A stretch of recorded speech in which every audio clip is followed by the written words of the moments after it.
Hi friends, welcome to our new video. మీకు coding అంటే భయమా? కోడింగ్ నేర్చుకోవాలనుకుంటున్నారా? కానీ ఎక్కడ మొదలు పెట్టాలో తెలియట్లేదా? జావాలో కోడింగ్ ఎలా రాయాలో తెలియట్లేదా?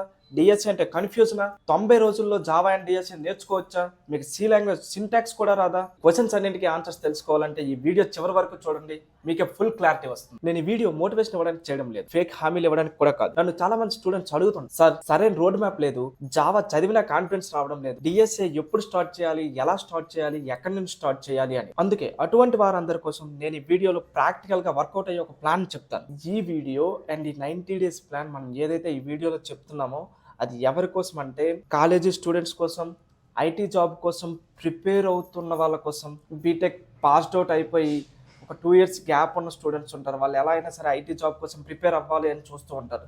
అటువంటి వాళ్ళ కోసం, అలానే కాలేజ్ ఫస్ట్ ఇయర్, సెకండ్ ఇయర్లో, థర్డ్ ఇయర్, ఫోర్త్ ఇయర్లో ఉన్న ఎవరి కోసమైనా సరే, మీకు ఎటువంటి సింటాక్స్ కూడా రాకపోయినా సరే, మీకు అసలు సి లాంగ్వేజ్ రాదు, Java basic hello world program కూడా రాదు, అటువంటి వాళ్ళ కోసం. కొంతమంది వేరే జాబ్స్, సపోర్ట్ జాబ్స్, లేకపోతే వేరే ఏదైనా కన్సల్టెంట్ జాబ్స్ చేస్తూ ఉంటారు. వాళ్ళు బీటెక్ చేసిన వాళ్ళు అయ్యి ఉంటారు.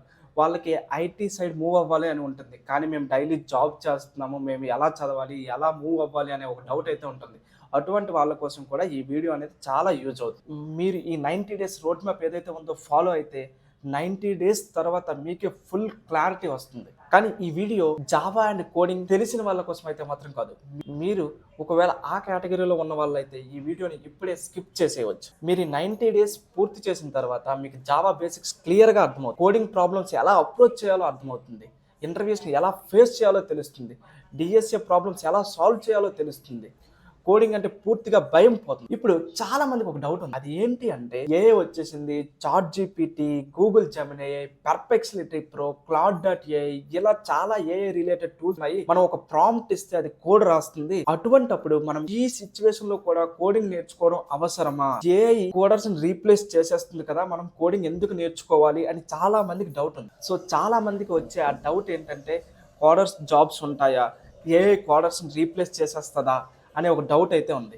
నిజం ఏంటి అంటే ఏఐ అనేది డెవలపర్స్ని రీప్లేస్ చెయ్యదు. ఏఐ అనేది ఒక టూల్ మాత్రమే. కోడింగ్ తెలియని వ్యక్తి ఏఐని కూడా సరిగ్గా ఉపయోగించలేడు. అదే మీకు కోడింగ్ తెలిస్తే ఏఐ యూజ్ చేసుకొని మీరు చాలా చేయవచ్చు. క్యాలిక్యులేటర్ ఉంది కదా అని మనం మ్యాథ్స్ నేర్చుకోకుండా ఉండలేం కదా. క్యాలిక్యులేటర్ ఉన్నా మ్యాథ్స్ నేర్చుకోవడం అయితే తప్పనిసరి. అలానే ఏఐ ఉన్నా సరే కోడింగ్ నేర్చుకోవడం అనేది చాలా తప్పనిసరి. ఏఐ అనేది కోడ్ రాస్తుంది, కానీ ఏ లాజిక్ ఎక్కడ వాడాలి, ఈ ప్రాబ్లంకి ఏ సొల్యూషన్ కరెక్టు, ఏదైనా ఒక బగ్ వస్తే ఆ బగ్ని ఏ లైన్లో ఫిక్స్ చేయాలి, ఇటువంటివన్నీ కోడర్స్కే బాగా తెలుస్తాయి ఏఐ కంటే. కాబట్టి ఏఐ వచ్చిందనేసి కోడర్స్ అనేవాళ్ళు భయపడాల్సిన అవసరం అనేది లేదు. ఏఐని ప్రాపర్గా యూజ్ చేసుకుంటే మీ కోడింగ్ రాసే టైం అనేది తగ్గుతుంది, అంతేకాని మీ కోడర్స్ జాబ్స్ అనేవి రీప్లేస్ అవ్వవు. ఫ్యూచర్లో రీప్లేస్ అయ్యేది కోడింగ్ రాని వాళ్ళు, అంతేకాని కోడింగ్ తెలిసి ఏఐ టూల్స్ ఎలా వాడాలో తెలిసే వాళ్ళు మాత్రం ఫ్యూచర్లో అప్గ్రేడ్ అవుతారు. కోడింగ్ రాని వాళ్ళు మాత్రం ఫ్యూచర్లో రీప్లేస్ అయిపోయే ఛాన్స్ అయితే ఉంది. ఇప్పుడు మనం అసలు ఈ 90 డేస్ రోడ్ మ్యాప్ ప్లాన్ ఏంటి అనేది చూద్దాం. ఫస్ట్ 30 డేస్ మీరు చేయాల్సింది ఏంటి అంటే మన యూట్యూబ్ ఛానల్లో ఉన్న జావా ప్లేలిస్ట్ అనేది కంప్లీట్ చేయాలి. జావా ప్లేలిస్ట్లో మనము జావా బేసిక్స్ నుండి ఎక్సెప్షన్ హ్యాండ్లింగ్ వరకు కంప్లీట్ చేసాం. నెక్స్ట్ 10 డేస్లో మీరు చేయాల్సింది ఏంటి అంటే మన యూట్యూబ్ ఛానల్లో ఉన్న కోడింగ్ ప్రాబ్లమ్స్ ఫర్ బిగినర్స్ అనే ప్లేలిస్ట్ అనేది కంప్లీట్ చేయాలి. అందులో బేసిక్ కోడింగ్ అనేది ఎలా రాయాలి అనేది తెలుసు, అంటే లూప్స్ ఎలా వాడాలి, ఇఫ్ కండిషన్స్ ఎలా వాడాలి, యూజర్ దగ్గర నుంచి ఇన్పుట్ ఎలా తీసుకోవాలి, ఇటువంటివన్నీ మనం అందులో చెప్పాం. సో అది మీకు క్లియర్గా ఐడియా వస్తుంది. నెక్స్ట్ 30 + 10 40 డేస్ అయితే అయిపోయి. నెక్స్ట్ 20 డేస్లో మీరు కంప్లీట్ చేయాల్సింది ఏంటి అంటే నేను ఇప్పుడు ఈ రోజు నుంచి daily coding problems plus data structures మీద వీడియోస్ చేస్తాను. ఆ వీడియోస్ ప్లేలిస్ట్ కూడా మీరు ఆ నెక్స్ట్ 20 డేస్లో కంప్లీట్ చేయాలి. సో టోటల్ 60 డేస్లో మీరు కంప్లీట్ చేయగలిగేది Java and then coding, basic coding and data structures. So 60 days అయితే అయిపోయి. ఇవి ఏదైనా ఒక బేసిక్ కోడింగ్ నేర్చుకోవడానికి తెలియాల్సిన థింగ్స్, ఒక language and then data structures, basic coding. Next remaining 30 డేస్లో మీరు చేయాల్సింది ఏంటి అంటే మనకి ఆన్లైన్లో చాలా ప్లాట్ఫామ్స్ ఉన్నాయి. Lead code, hacker rank, Geeks for Geeks, code chef, ఇలా చాలా ప్లాట్ఫామ్స్ ఉన్నాయి. అందులో ఏదో ఒక ప్లాట్ఫామ్ మీరు తీసుకొని ఆ ప్లాట్ఫామ్లో డైలీ 3 to 5 కోడింగ్ ప్రాబ్లమ్స్ అయితే సాల్వ్ చేయాలి.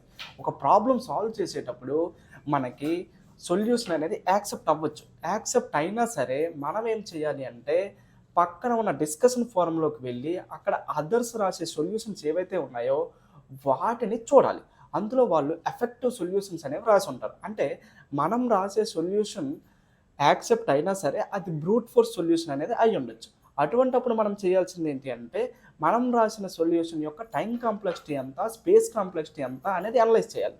నెక్స్ట్ డిస్కషన్ ఫోరంలోకి వెళ్ళి మనం అదర్స్ రాసే సొల్యూషన్ చూసేటప్పుడు వాళ్ళు రాసిన సొల్యూషన్ యొక్క టైం కాంప్లెక్సిటీ, స్పేస్ కాంప్లెక్సిటీ అనేది అనలైజ్ చేయాలి. అవి మనం రాసిన సొల్యూషన్ కంటే తక్కువ అయి ఉండొచ్చు. అటువంటప్పుడు మనం చేయాల్సింది వాళ్ళు ఏ డేటా స్ట్రక్చర్స్ యూజ్ చేస్తున్నారు, ఏ ఆల్గారిథం యూజ్ చేస్తున్నారు అనేది తెలుసుకోవాలి. మనము కూడా ఆ డేటా స్ట్రక్చర్ అండ్ ఆ ఆల్గారిథం గురించి కాన్సెప్ట్ నేర్చుకోవాలి.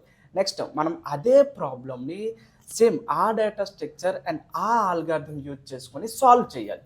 అప్పుడు మనకి ఎఫెక్టివ్ సొల్యూషన్ అనేది వస్తుంది. అలా ఎఫెక్టివ్ సొల్యూషన్ వచ్చే వరకు మీరు ఆ కోడింగ్ ప్రాబ్లం అనేది చేస్తూనే ఉండాలి. సో అలా సాల్వ్ చేస్తే మీకు ఏ ప్రాబ్లంకి ఏ డేటా స్ట్రక్చర్ యూజ్ చేయాలి, ఏ ఆల్గారిథం యూజ్ చేయాలి, ఎటువంటి సొల్యూషన్ అనేది కరెక్ట్ సొల్యూషన్ అనేది తెలుస్తుంది. ఈ విధంగా ప్రాక్టీస్ చేస్తే మీకు కోడింగ్ అనేది ప్రాపర్గా వస్తుంది. కోడింగ్ అంటే భయం అనేది టోటల్గా పోతుంది. మన యూట్యూబ్ ఛానల్లో 2 ప్లేలిస్ట్ ఉన్నాయి.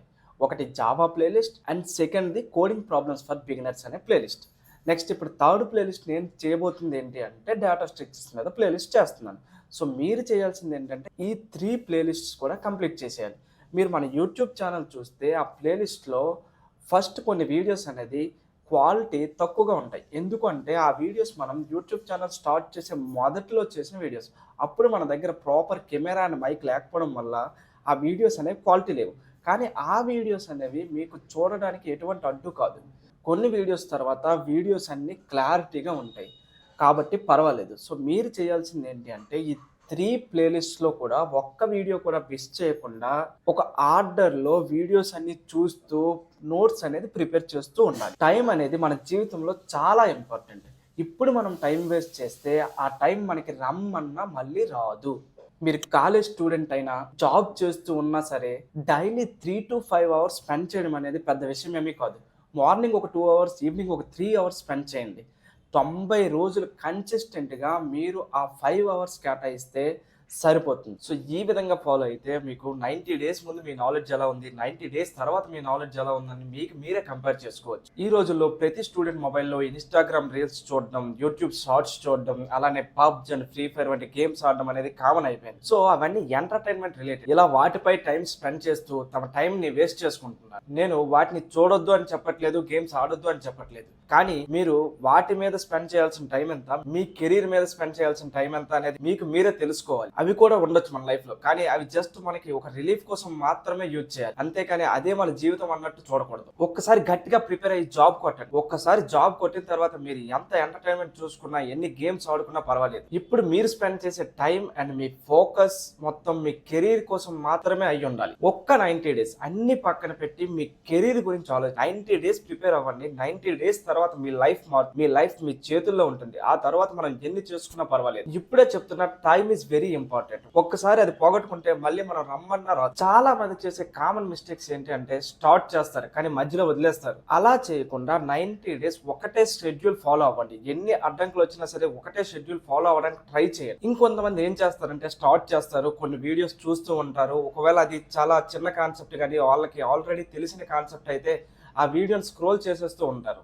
అలా చేయకండి. ఎందుకంటే అది మీకు ఆల్రెడీ తెలిసిన కాన్సెప్ట్ అయినా సరే మీరు వినిన ఆ టైంలో మీకు తెలియని ఏదో ఒక చిన్న విషయమైనా తెలిసే ఛాన్స్ ఉంటుంది. కాబట్టి వీడియోస్ ని స్క్రోల్ చేయకుండా ఎండ్ వరకు ఖచ్చితంగా చూడండి. ఇంకా చాలా మంది చేసే కామన్ మిస్టేక్స్ ఏంటి అంటే కోడ్ కాపీ పేస్ట్ చేస్తారు. అంటే నెట్ లోకి వెళ్ళి లెట్స్ సే ప్రైమ్ నెంబర్ అనుకోండి, ప్రైమ్ నెంబర్ ప్రోగ్రామ్ ఇవ్వండి అని అడుగుతారు. ఆ ప్రైమ్ నెంబర్ ప్రోగ్రామ్ తీసుకొని వెళ్ళి జావా కమాండ్ ప్రాంప్ట్ లో రాసి దాన్ని రన్ చేస్తారు. ఈ విధంగా కోడ్ కాపీ పేస్ట్ చేయడం వల్ల మీకు ఎటువంటి యూజ్ కూడా ఉండదు. మీకు కోడ్ మీకు మీరు ఓన్ గా టైప్ చేసుకోవాలి. అలా టైప్ చేస్తే ఫస్ట్ లో కంపైలేషన్ ఎర్రర్స్ వస్తాయి. కానీ అలా ప్రాక్టీస్ చేస్తూ ఉంటే మీకు ఏమవుతుందంటే కోడ్ సింటాక్స్ అనేది మెమరైజ్ అయిపోతుంది. అప్పుడు కంపైలేషన్ ఎర్రర్స్ కూడా తగ్గుతాయి. సో కోడ్ కాపీ పేస్ట్ చేయడం అనేది స్టాప్ చేయండి. నెక్స్ట్ ఇది చాలా ఇంపార్టెంట్. రివిజన్ అనేది చాలా ఇంపార్టెంట్. సో మీరు ఎవ్రీ వీక్ ఆ వీక్ మొత్తం ఏమేమైతే కాన్సెప్ట్ నేర్చుకున్నారో అవన్నీ కూడా వీక్ ఎండ్ లో ఒకసారి రివిజన్ చేసుకోండి. లెట్స్ సే ఈ వీక్ చదివే కాన్సెప్ట్స్ అనేవి ఈ వీక్ ఎండ్ లో రివిజన్ చేయండి. నెక్స్ట్ వీక్ ఎండ్ లో నెక్స్ట్ వీక్ చదివే కాన్సెప్ట్స్ ప్లస్ ఈ వీక్ చదివే కాన్సెప్ట్స్ కూడా రివిజన్ చేయండి.